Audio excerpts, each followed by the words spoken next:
Is this, and I'm particularly interested in this bit about music tourism, because apparently 5% of the people who come to these events are from overseas, but they spend big money, don't they? They spend 3 to 3.5 times, or 18% in fact, of the total spending on live music tourism in the UK. It's one of those questions no one had ever asked before, and I have to say we were quite pleasantly shocked and surprised by the results.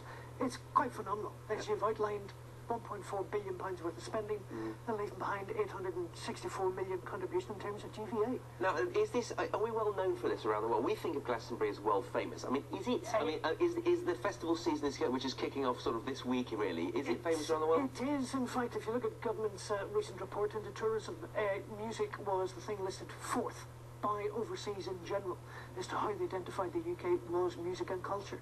Certainly when we were doing this work, we were getting responses back from people as far away as Chile, Australia, who quite literally were saving up for a year, 2 years to come and go to Glastonbury, go to Leeds, or indeed some of the big concert venues throughout the UK.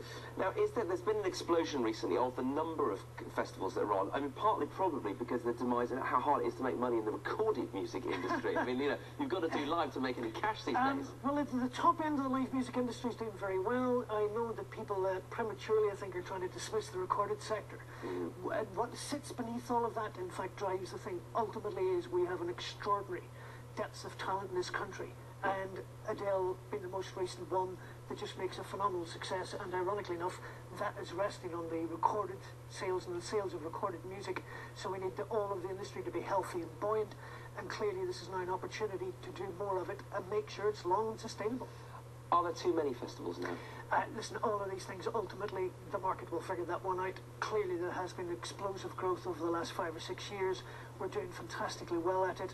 And at the minute, there's little sign of at the minute of abating, but I'm sure everybody's being cautious for the future and making sure that they're managing their organisations well.